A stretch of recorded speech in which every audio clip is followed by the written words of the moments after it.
주는 모든 것 아시오니 어디로 다니리까. 내가 새벽 날개치며 저 바다 끝에 거해도 어둠도 숨기지 못하리라. 주님의 손이 날 인도해.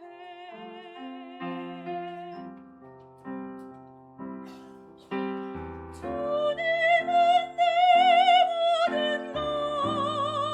것을 지으신 분이시니 주님의 위대하심을 내가 고백하리라.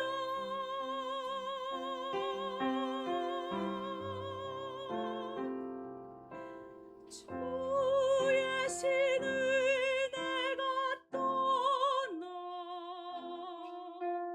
어디로 피하리까. 주는 모든 것 아시오니 어디로 다니리까. 내가 새벽 날개치며 저 바다 끝에 거해도 어둠도 숨기지 못하리라.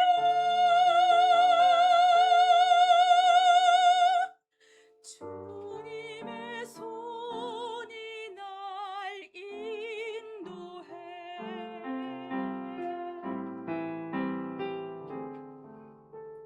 주님의 손이 날 인도해.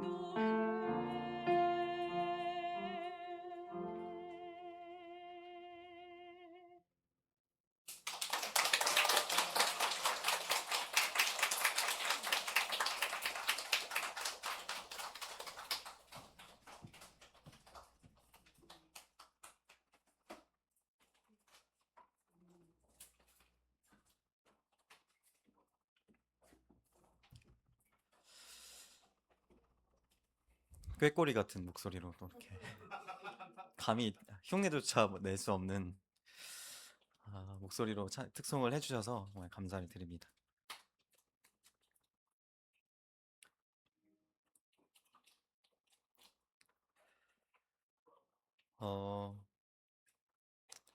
찬양을 들으면서 참 감동이 좀 밀려왔는데 저희가 어디에 있더라도 저희를 지으셨고 저희를 만드신 하나님께서 저희가 어디에 있던지 또 어디에 속해 있던지 저희를 찾으시고 또 원하시는 하나님이시다라는 좀 생각이 들어지면서 감사가 되었습니다. 오늘은 말씀을 이제 이어갈 텐데요. 네 번째 시간이죠.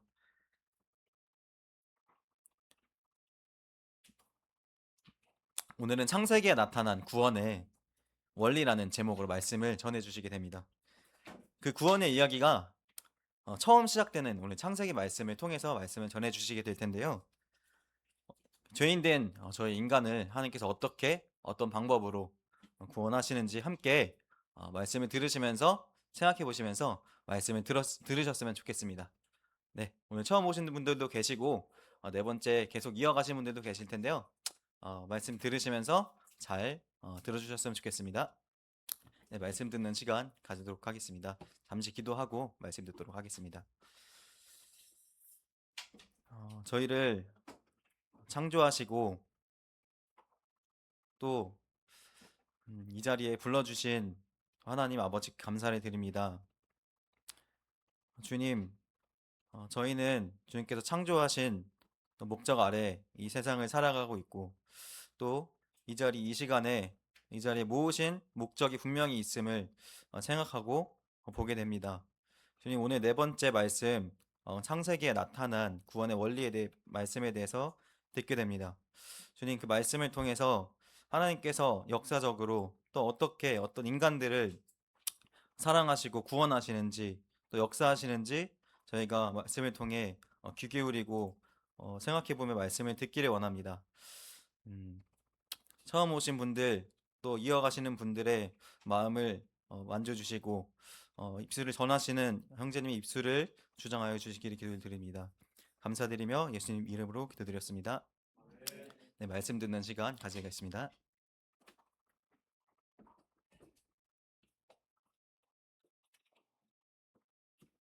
네, 안녕하십니까? 예, 시편 139편을 아름다운 목소리로 이렇게 찬양을 해주셔서 제가 너무 힘이 납니다. 사회장님이 꾀꼬리에 비유하셨는데 꾀꼬리는 아니시고 어떻게 너무도 아름다운 그 찬양 선율에 정말 감동이 됩니다. 자, 오늘은 여기가 어딘지 저기 돌에 새겨져 있죠? 어디일까요? 검룡소. 예, 여기 어디냐면 한강물의 발원지입니다.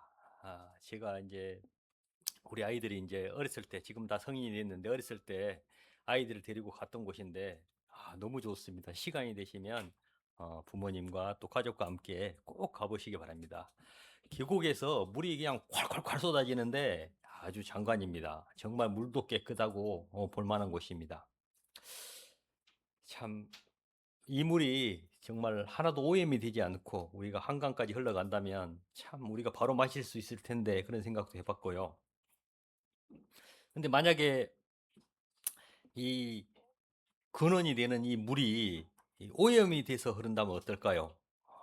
그럼 만약에 막 저기 오염수가 뭐 나온달지 방사성 물이 나온달지 그러면 한강은 물고기도 없고 수생생물도 못 살겠죠. 어, 그래서 최초로 뭐든 이 최초로 시작되는 근원적인 문제는 아주 중요합니다.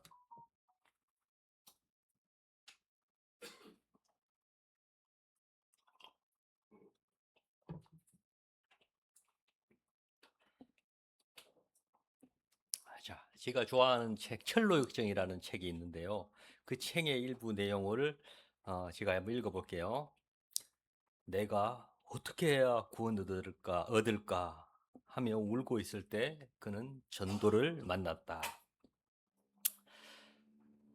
여러분은 정말 구원을 받고 싶습니까? 별로 안 받고 싶어요? 예, 받고 싶죠? 예. 아, 이 주인공처럼 자신의 구원을 위해 이렇게 애통하고 정말 울어본 사람은 결코 하나님과 멀리 떨어져 있는 사람이 아닐 것입니다. 그럼 그 사람은 분명히 전도할 전도자를 만나고 방법을 찾아내리라고 믿습니다. 그래서 여러분이 구원을 만약에 받고 싶다면 지금에 있는 죄 문제뿐 아니라 먼저 죄의 근원이 해결돼야 됩니다. 최초의 죄가 시작되었던 그곳의 문제가 해결이 돼야 됩니다. 예를 들어서 아까 방금 본 검룡소에서 이렇게 뭐 똥물이 나온다면 어떻게 될까요? 한강은 똥물로 오염돼서 오염수가 흐르겠죠. 물고기도 살 수 없을 것이고. 뭐 해결 방법을 위해서 뭐 정수 처리를 한달지 약품 처리를 한다고 해도 그곳은 생명이 살 수 없는 그런 곳이 될 것입니다. 그렇게 반드시 이 근원의 문제를 해결해야 됩니다. 자, 오늘부터 이제 오늘 이 시간은 이제 창세기 말씀을 통해서 말씀이 전해질 텐데요. 창세기 1장 1절을 다 같이 한번 읽어볼까요? 시작. 태초에 하나님이 천지를 창조하시니라. 예. 그래서 이 시간은 인간을 지옥의 입정객으로 만들어버린 그 사건을 창세기 말씀을 통해 그 근원을 찾아보고 해결 방법이 있는지 또 고민하는 시간이 되어 볼 것입니다. 하나님께서 이렇게 천지를 창조하시고 또 이렇게 많은 만물들을 창조하셨습니다. 동물, 뭐 나무, 새들 다 창조하시고 마지막에는 이렇게 하나님이 사람도 하나님 형상으로 창조하셨습니다. 그리고 흙으로 그것을 지으시고 직접 빚으시고 또 그 코에 생기를 불어넣어서 사람이 되게 하셨습니다. 또한 그 하나님께서는 이 창조한 하나님을 창조한 사람을 그냥 두시지 않으시고 누구의 다스림을 받는 종이나 그런 것을 수로 만들지 아니하시고 왕으로 왕이 되게 하셨습니다.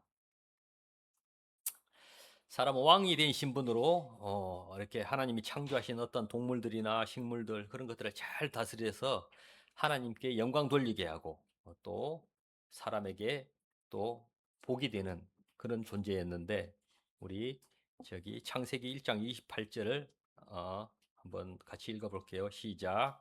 하나님이 그들에게 복을 주시며 하나님이 그들에게 이르시되 생육하고 번성하여 땅에 충만하라. 땅을 정복하라. 바다의 물고기와 하늘의 새와 땅에 움직이는 모든 생물을 다스리라 하시니라. 다스리라고 하셨죠? 다스리는 것은 왕이 할 수 있는 것입니다. 네.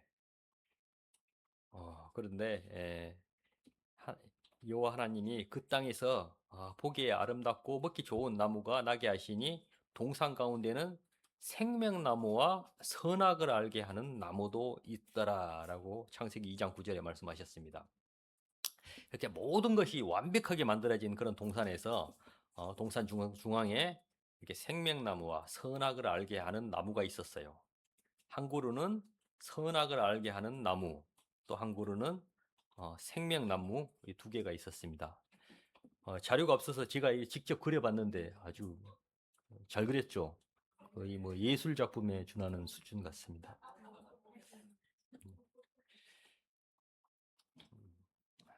그리고 하나님께서 뭔가를 또 명령하셨어요. 자, 창세기 2장 15절 17절입니다.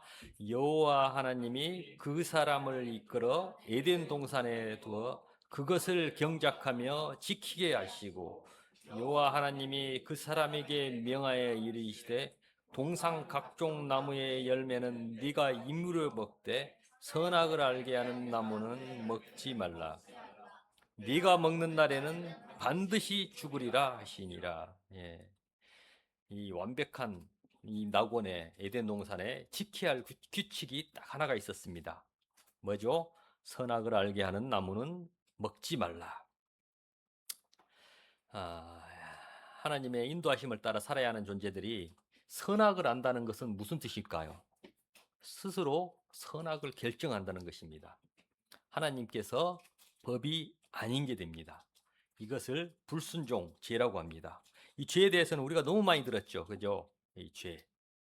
관역을 벗어난 것을 죄라고 합니다. 곧 하나님의 명령을 어기는 것. 이것이 죄입니다. 자, 제가 재밌는 질문 하나 해볼게요. 자, 살인이 죄일까요? 아닐까요? 살인. 그래요? 죄요? 그럼 한번 상상을 한번 해봅시다. 자, 여러분이 임진왜란 때 거북선을 타고 있었어요. 그 거북선을 타고 있는 포수였습니다. 대포를 쏴는 포수. 예, 그렇게 상상을 해보세요.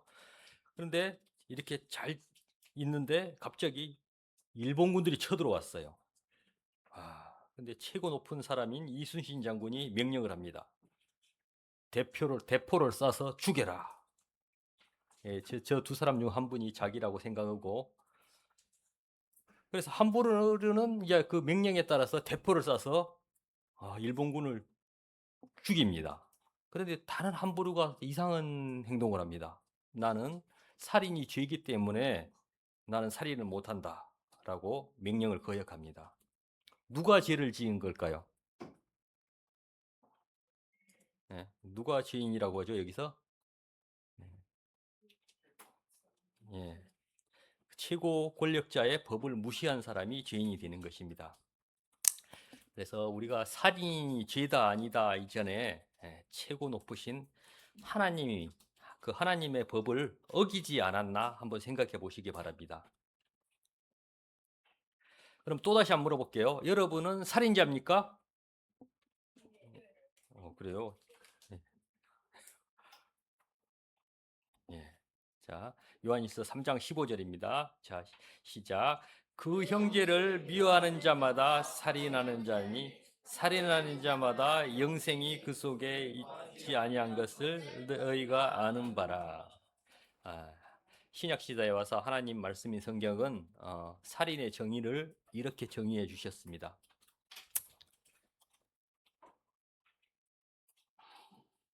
네. 우리가 이제 우리가 이 하나님의 명령을 무시하게 한 죄를 짓게 한 이 존재, 이 존재를 먼저 알아야 됩니다. 이 존재는 누구냐면 천사장 루시퍼인데요. 루시퍼는 대항하는 자, 참소하는 자입니다. 이 천사장은 하나님을 찬양하고 순종하고 섬기도록 창조된 존재인데 그런데 어느 순간 자신의 아름다움으로 교만해집니다. 그리고 이 루시퍼는 자기를 따르는 그 천사들을 데리고 하나님께 반역을 일으킵니다. 이렇게 그는 악을 행하는 첫 번째 존재가 됩니다. 성경은 너 아침의 아들 계명성이여라고 말하고 어찌 그리 하늘에서 떨어졌으며 너 열국을 엎은 자여 그리 땅에 찍혔는고라고 합니다.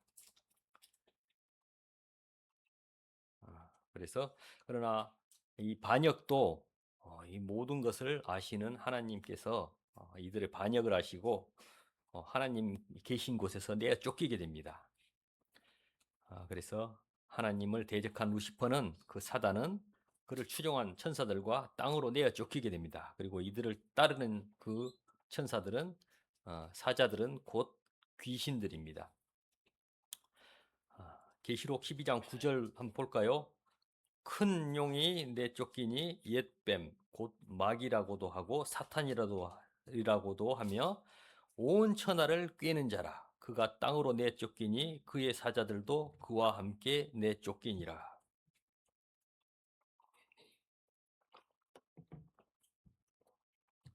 그런데 이렇게 내쫓긴 사단도 하나님을 대적할 유일한 방법이 하나 있었습니다. 그게 뭐냐면 할 수 있는 한 하나님이 사랑한 사람들을 미혹해서 영원한 지옥 불못으로 같이 끌고 들어가는 것입니다. 다시 에덴 동산으로 다시 돌아왔습니다. 자, 사단은 이렇게 뱀으로 위장해서 에덴 동산의 여자에게 나타납니다. 하와에게 나타나서 이렇게 말을 합니다.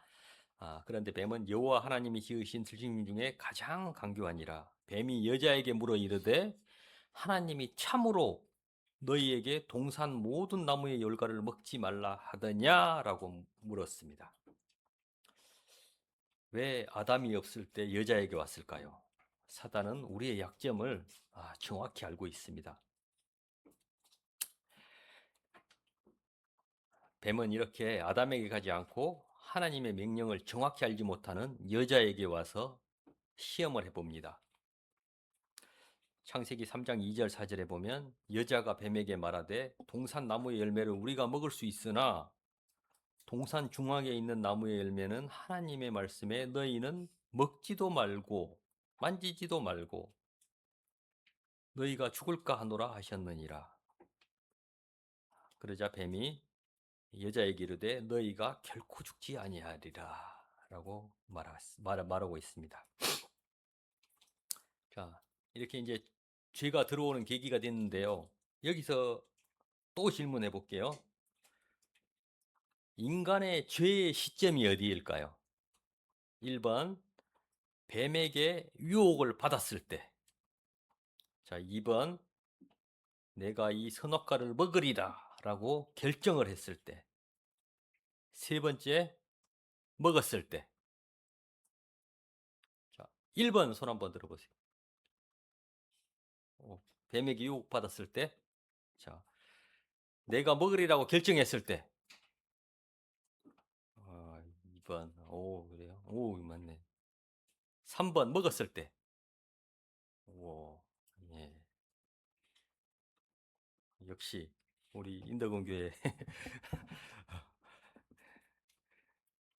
예, 먹는 날에는 죽는다고 하셨으니까 먹었을 때가 죄입니다. 말씀은 정확히 보면 먹는 날에는 반드시 죽으리라고 했기 때문에 먹었을 때가 죄인 것입니다.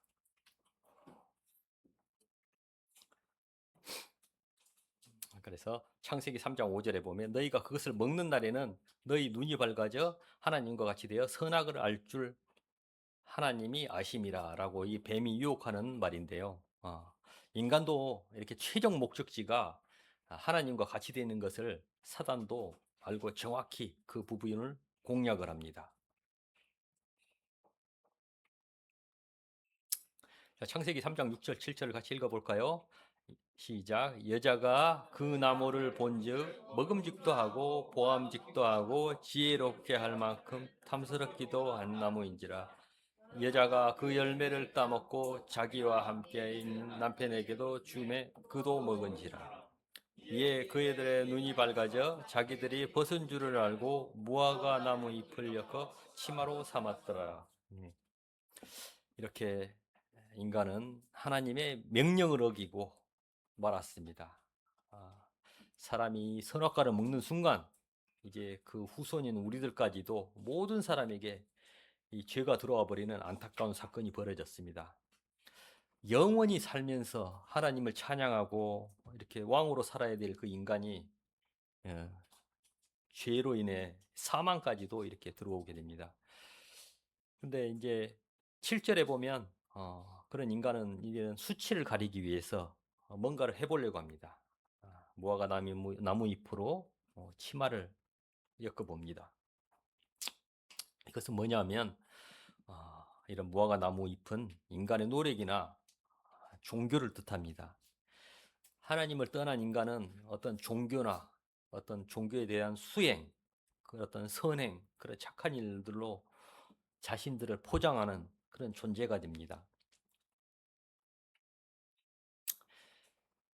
그래서 창세기 3장 8절과 10절에를 이제 보면 그들이 그날에 바람이 불 때 동산에 거니시는 여호와 하나님의 소리를 듣고 아담과 그 아내가 여호와 하나님의 낯을 피하여 동산 나무에 숨은지라. 여호와 하나님이 아담을 부르시며 그에게 이르시되 네가 어디 있느냐. 이르시되 내가 동산에서 하나님의 소리를 듣고 내가 벗었으므로 두려워하여 숨었나이다 라고 합니다. 사람이 이제 죄가 들어오면 하나님에 대해 두려운 존재가 됩니다. 그래서 하나님을 두려워해서 숨어버리게 됩니다. 근데 하나님은 아담과 하와가 어디 있는지 분명히 알고 있으면서도 아담을 부르십니다. 왜 부를까요? 아담을 어디 있는지 알면서 바로 지옥 보내버리면 되지, 그죠? 근데 사람한테 기회를 주기 위해서 부르십니다. 하나님 이 시간에도 아담을 이렇게 부르신 것처럼 여러분들을 계속 이렇게 사랑의 음성으로 부르고 계십니다. 지금도 이렇게 기회를 주시는 하나님 말씀을 무시하는 것이 얼마나 무서운 죄인지 우리는 알아야 됩니다. 결국 인간은 이렇게 이 죄로 인해서 낙원에서 쫓겨납니다. 그런데 하나님께서 이해할 수 없는 이런 약속을 해주셨어요. 창세기 3장 15절입니다. 시작. 내가 너로 여자와 원수가 되게 하고 네 후손도 여자의 후손과 원수가 되게 하리니 여자의 후손은 네 머리를 상하게 할 것이요 너는 그 발꿈치를 상하게 할 것이라 하시고. 그런데 하나님께서는 이해할 수 없는 그 약속으로 뱀에게 저주가 내려지는데 그 저주 속에서 인간이 이해할 수 없는 그 복음의 약속을 심어 주셨습니다. 여자의 후손이 뱀의 머리를 상하게 할 것이다. 죄의 근원인 사단의 머리를 짓밟을 여자의 후손이 오실 것이다 라고 하는 약속입니다. 그리고 또 한 가지, 예, 하나님께서는 그분이 오실 때까지 예, 그냥 사람을 그냥 방치하시고 그냥 두신 것이 아니라 하나님께서 나올 수 있는 그런 방법을 가르쳐 주셨어요. 어, 하나님께서 창세기 3장 21절에 보면 여호와 하나님이 아담과 그의 아내를 위하여 가죽옷을 지어 입히시니라 라고 했습니다. 그러기 위해서 아담과 하와를 대신해서 이 동물이 한 마리 죽어야 되겠죠. 예,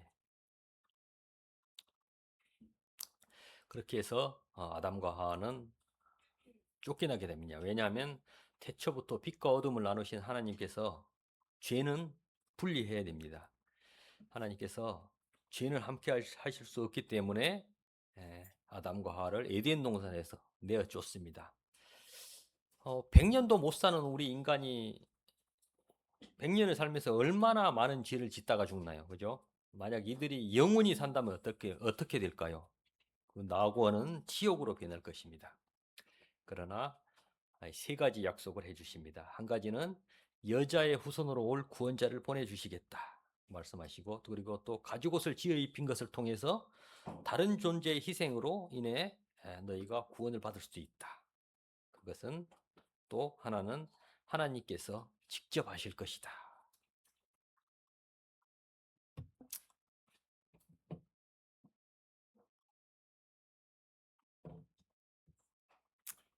그래서 여기서는 또 희생의 원리가 나타납니다.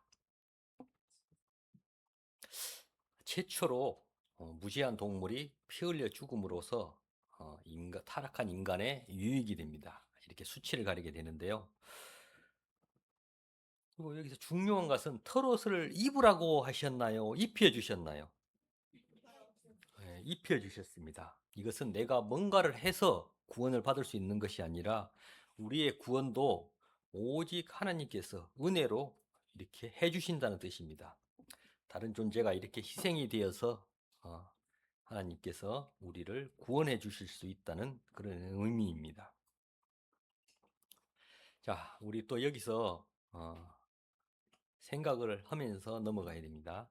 자, 우리는 여기서 이 큰 사건을 통해서 구속의 원리를 알아야 됩니다. 이 너무도 큰 사건이었죠. 이렇게 온 인류가 하나님을 떠나서 죄인으로 살아간 이 큰 사건은 몇 가지 사건으로 해결돼야 될까요?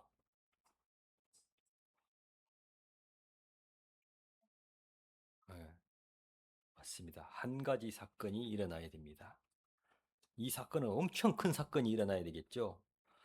세상 역사의 기원전과 기원 후를 나눠버리는, 다시 말해서 AD와 BC를 나눠버리는 아주 큰 일이 하나 일어나야 합니다. 자, 그러면 이 한 사람으로 말미암아 무서운 일이 일어났죠. 그죠? 몇 명이 해결할 수 있을까요? 온 인류가 힘을 합쳐서 아니죠. 네. 한 사람이 해결해서 오셔야 됩니다. 그 제2의 아담이 오셔야 됩니다. 자, 그리고 창세기 2장 17절에 보면 선악을 알게 한 나무 열매를 먹지 말라. 먹는 날에는 반드시 어쩐다고요? 죽는다고 했습니다. 죽음으로 이 판결난 저주는 그럼 무엇으로 해결돼야 될까요? 그렇죠. 이제 잘 따라오고 계십니다. 죽음은 죽음으로 해결돼야 됩니다. 예. 죽음을 통하여 죽음의 세력을 잡은 자 마귀를 멸하시며, 히브리서 2장 14절에는 그렇게 되어 있습니다. 참 우리가 책임지지 않아서 다행이다 싶죠. 그런데 나와 밀접한 관계가 있다라고 생각을 해야 됩니다. 그런 사람에게 복이 있습니다. 그래서 창세기 에덴 동산 이야기였고, 지금부터는 시간이 흘러 족장 시대라는 시대의 그 이야기를 해보도록 하겠습니다. 족장 시대 이후에 출애굽 때 모세라고 있습니다. 그 모세한테 이제 출애굽을 하면서 하나님께서 모세한테 나타납니다. 자, 그러면서 하나님을 소개를 합니다. 모세한테. 하나님 누구십니까? 하니까 나는 이렇다라고 모세한테 소개를 합니다. 뭐라고 소개할까요? 출애굽기 3장 6절 시작. 또 이르시되 나는 네 조상의 하나님이니 아브라함의 하나님, 이삭의 하나님, 야곱의 하나님이라. 모세가 하나님 뵙기를 두려워하며 얼굴을 가리며, 예, 이렇게 나는 위대하고 전능한 하나님이다라고 하지 않고 모세한테 나는 아브라함의 하나님, 이삭의 하나님, 야곱의 하나님이다라고 말씀하십니다. 하나님을 알려면 어떻게 해야 할까요, 우리가? 이 세 사람에 대해서 알아야 되겠죠. 하나님을 나타내는 아주 중요한 사람이 이 세 사람이라는 것을 알게 됩니다. 그래서 우리의 하나님께서 구원의 은혜를 알기 위해서는 이 족장 시대로 와서 이 세 분에게 행하신 하나님의 일을 한번 알아보도록 하겠습니다.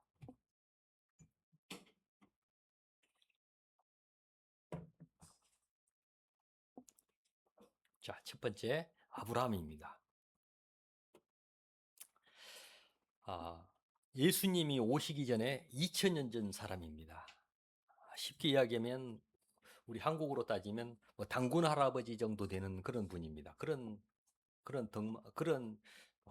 존경스러운 분입니다. 사실 근데 당군 할아버지는 어떤 신화적인 존재지만 이분은 실제 존재했던 그런 존재들입니다. 그래서 이스라엘 백성도 그렇고 우리 기독교인들도 아주 아브라함을 아주 존경하는 인물로 채택하고 있습니다. 그런 아브라함을 하나님께서는 테카에스에서 부르십니다. 그래서 아브라함은 또 하나님을 믿으니 하나님께서 그를 그의 의로 여기신다고 말씀하셨습니다. 그리고 아브라함과 시간이 지나서 언약을 세웁니다. 고대 중동의 이 시절에는 언약을 세울 때는 짐승 있죠. 저 동물을 반으로 쪼갭니다. 그리고 그 사이를 지나가면서 맹세를 합니다. 그래서 말하기를 이 언약을 만약에 우리 둘이서 언약을 세웠는데 만약에 이 언약을 범하는 자는 이 짐승과 같이 될 것이다 라고 말을 합니다. 힘이 비슷한 나라의 두 족장들은 둘이 같이 손잡고 같이 지나갑니다. 같이 지나가면서 우리 둘 중에 만약에 이 맹세를 범하는 자는 언약을 범하는 자는 그 범하는 자가 이렇게 될 것이다 라고 하지만 대부분 둘이 대등하지는 않죠. 한쪽이 좀 힘이 좀 작거나 크거나 그러겠죠. 그러면 대부분 약소한 힘없는 나라의 족장이 그 길을 지나갑니다. 그리고 힘 있는 나라의 족장은 그걸 지켜보면서 너 이리 지나가. 만약에 이 언약 파기하면 너 이렇게 쪼개서 죽일 거야. 그렇게 말을 합니다. 그런데 하나님이 아브라함하고 이렇게 짐승을 쪼개놓고 언약을 하십니다. 그럼 여기서 누가 지나가야 될까요? 하나님이 세신 분인가요? 아브라함이 세신 분인가요? 아브라함이 세다고요? 네, 하나님이 세신데 이상하게 하나님이 저 쪼갠 동물 사이로 횃불 모양으로 지나가 버리십니다. 이 내용으로 봐서 이 모든 언약의 내용은 누가 지키고 이루겠다는 뜻인가요? 예, 하나님께서 다 이루신다는 뜻입니다. 구원은 우리 편에서 뭔가를 허무는 것이 아니라 우리는 받아들이는 존재가 된다는 것입니다. 자, 창세기 15장 18절입니다. 이것은 중요하기 때문에 한번 읽어볼까요? 시작. 해가 져서 어두울 때 연기 나는 화로가 보이며 타는 횃불이 쪼갠 고기 사이로 지나가더라. 예.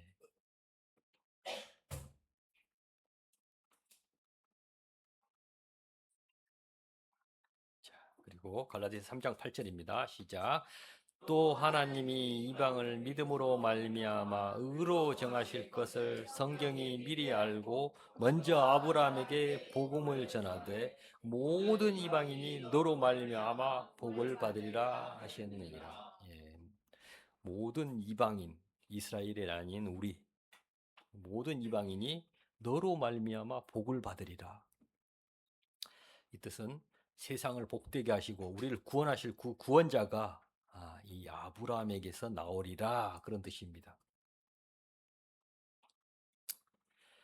이렇게 구약에서 가장 중요한 언약 체결인데요. 언약은 약속하다 그런 뜻입니다.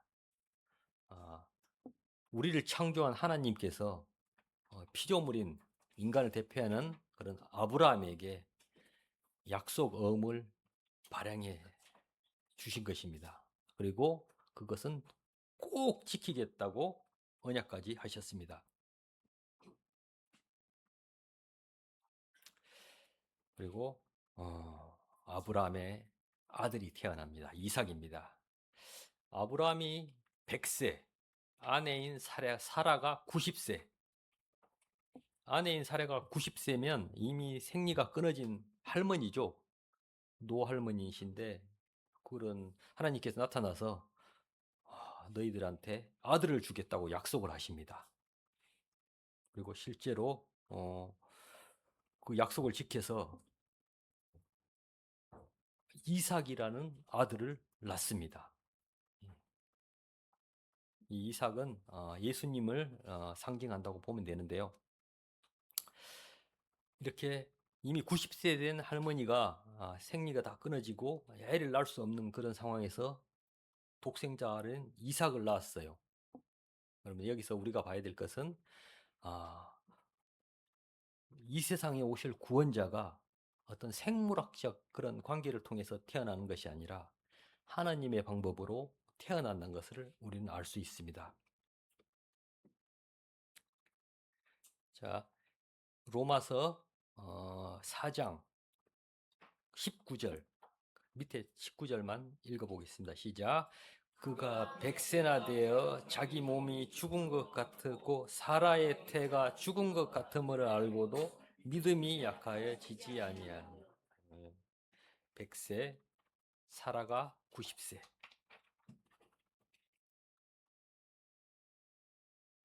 그런데 이렇게 정말 사랑하는 말씀에도 창세기 22장 2절에 보면 여호와께서 이르시되 네 아들 네 사랑하는 독자 이삭을 데리고 모리아 땅으로 가서 내가 네게 일러준 한 산 거기서 그를 번제로 드리라. 하나님께서 무서운 말씀을 하십니다. 이 약속대로 독자가 태어났습니다. 그런데 하나님께서 이 아브라함은 이 아들을 얼마나 사랑했을까요? 100세의 아들을 낳았는데 그래서 하나님께서도 그렇게 말씀하십니다. 네 아들, 네 사랑하는 독자 이삭을 바치라고 그렇게 이야기합니다. 그런데 이제 하나님께서 그를 갖다가 그 사랑하는 아들을 갖다가 모리아 산으로 가서 번제라는 것은 이렇게 나무에 태워 죽이는 제사를 번제라고 합니다. 그 소중한 아들을 번제로 드리라고 명령하십니다. 그래서 아브라함은 순종을 합니다. 그러니까 이삭을 데리고 모리아 산으로 갑니다. 번제 드리러 가면서 아들 이삭이 아버지 아브라함에게 묻습니다. 아버지 다 있는데 제물로 쓸 양은 어디 있나요? 보통 양으로 번제를 드리는데 근데 뭐라고 말씀하실까요? 8절 한번 다 같이 읽어볼게요. 아람이 이르되 내 아들아 번제할 어린 양은 하나님이 자기를 위하여 친히 준비하시리라 하고 두 사람이 함께 나아가서 이 말씀 속에 너무도 감사가 되는 내용이 숨어 있습니다. 우리를 위해 어린 양처럼 죽어야 될 그 제물이 있는데 그 제물은 우리가 준비하는 것이 아니라 하나님께서 친히 이렇게 준비하신다고 하십니다. 여기서도 보듯이 구원은 우리가 뭘 양을 잡아서 뭘 해서 이루는 것이 아니라 하나님께서 직접 해주신다는 말씀입니다. 결국 이제 아브라함은 이삭을 번제로 드리려는 그 순간 하나님께서 말리셔서 결국 이제 옆에 있는 수풀에 걸린 양이 있죠. 이 양을 대신해서 제사를 지내므로 그 아브라함의 아들 이삭을 대속하게 하십니다. 그래서 우리는 이삭을 통해서 오실 구원자는 하나님의 하나뿐인 아들을 준비하시고 또 우리를 위해 이 산에서 죽으실 것이고 또 대속 우리를 위해서 대신할 것이라는 것을 알게 됩니다.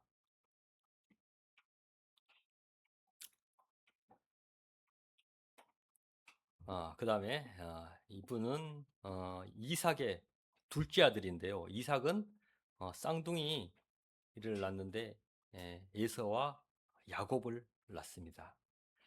근데 이 야곱이라는 동생은 쌍둥이 동생은 참 아주 특이한 행동과 일을 많이 하신 분입니다.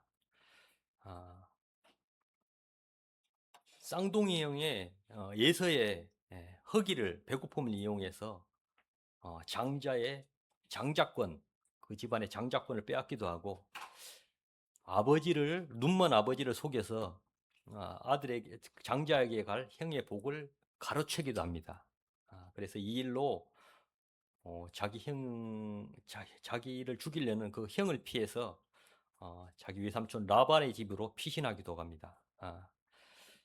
그런데 거기서 자기보다 더 교활한 자기 삼촌 라반을 만나게 돼서 호되게 이용당하기도 하고 아주 무서운 그런 일을 당하기도 합니다. 그런 고생 끝에서 그래도 야곱은 라반의 딸들과 결혼을 해서 가족을 이루고 결국은 미워하는 삼촌을 피해서 돌아오는 길에 자신을 죽이려는 형과 대면하기 직전에 이렇게 하나님과 씨름하는 내용입니다. 자, 창세기 32장, 창세기 26장, 창세기 32장 26절, 28절을 다 같이 읽어보도록 하겠습니다. 시작. 그가 이르되 날이 새려하니 나로 가라. 야곱이 이르되 당신이 내게 축복하지 아니하면 가게 하지 아니하겠나이다. 그가 이르되 내 이름을 다시는 야곱이라 부를 것이 아니요 이스라엘이라 부를 것이니 이는 하나님과 및 사람과 겨루어 이겼습니다. 예. 그래도 이 강교한 야곱은 누가 나에게 복을 허락하실지 분명히 알았습니다. 구원은 자신의 선행이나 착함, 종교 생활이 아니라는 것을 알았습니다. 오직 자신의 어떠함과 상관없이 은혜로 구원하실 분은 오직 하나님이라는 것을 알았습니다. 하나님을 대면하면 죽을 수밖에 없었고 또 하나님과 씨름하면 환도뼈라는 허벅지뼈가 부러져서 불구가 될 수 있었지만 야곱에게는 그것보다 소중한 것이 있었는데 그것은 바로 자신의 영혼의 구원이었습니다. 자, 창세기 32장 26절을 다시 한번 읽어볼까요? 시작. 그가 이르되 날이 세려하니 나로 가게 하라. 야곱이 이르되 당신이 내게 축복하지 아니하면 가게 하지 아니하겠나이다.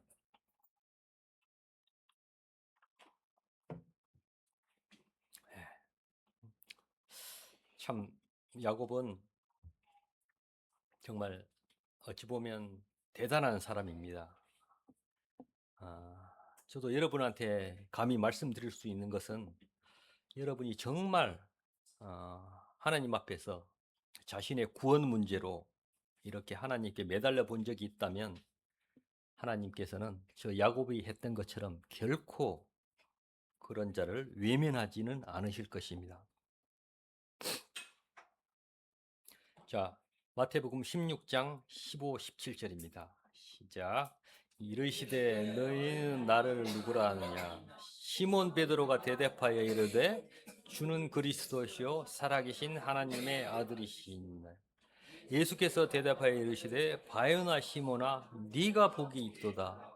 이를 네게 알가니 혈육이 아니요 하늘에 계신 내 아버지시니라. 우리도 야곱처럼 베드로처럼 우리에게 복을 주실 분이 누구인지 분명히 알아야 됩니다. 그리고 주실 수 있는 그분께 구하는 자가 복된 자입니다.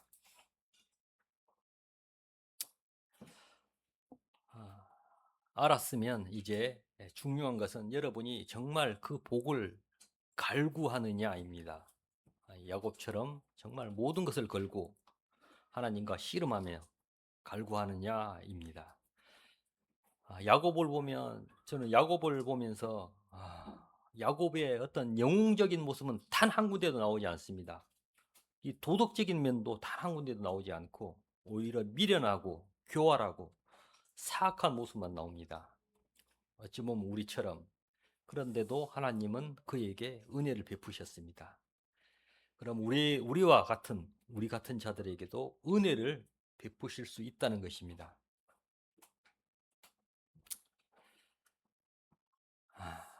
자, 사도행전 4장 12절입니다. 시작. 다른 이로서는 구원을 받을 수 없나니 천하 사람 중에 구원을 받을 만한 다른 이름을 우리에게 주신 일이 없음이라 하였더라. 예. 먼저 구원은 누구에게 속하였는지 정확히 아는 것이 정말 중요합니다.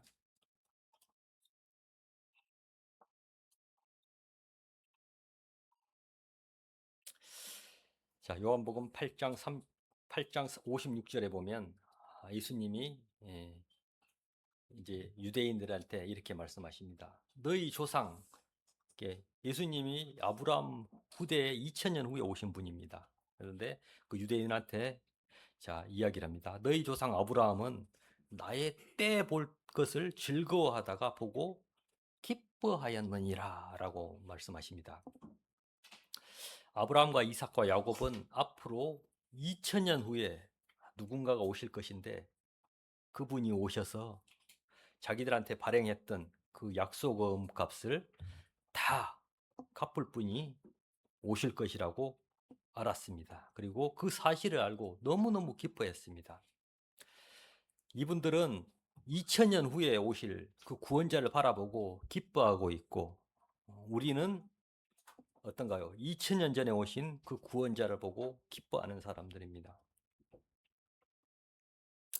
정말 그분이 그 아브라함에게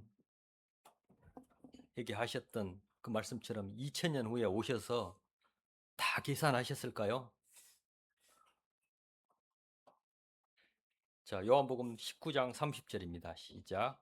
신 포도주를 받으신 후에 이르시되 다 이루었다 하시고 머리를 숙이시니 영이 떠나가시니라. 예. 어떻게 갚으셨는지, 이것을 갚기 위해서 얼마나 큰 대가를 치렀는지 다다음 주에 같이 보도록 하겠습니다. 자, 그래서 오늘 내용은 나는 착하게 살았고 열심히 교회 다녔는데 나는 구원받을 수 있나요? 아닙니다. 오직 여러분에게 이 큰 복, 구원, 영생을 결정하신 분은 하나님입니다. 구원하실 분도 하나님이시고 그 은혜를 여기 오신 모든 분들이 받기를 원합니다. 자, 출애굽기 33장 19절을 같이 읽고 오늘 시간을 마치도록 하겠습니다. 시작. 여호와께서 이르시되 내가 내 모든 선한 것을 네 앞으로 지나가게 하고 여호와의 이름을 네 앞에 반포하리라. 나는 은혜 베풀 자에게 은혜를 베풀고 긍휼히 여길 자에게 긍휼을 베푸시리라. 오늘은 여기까지 하도록 하겠습니다.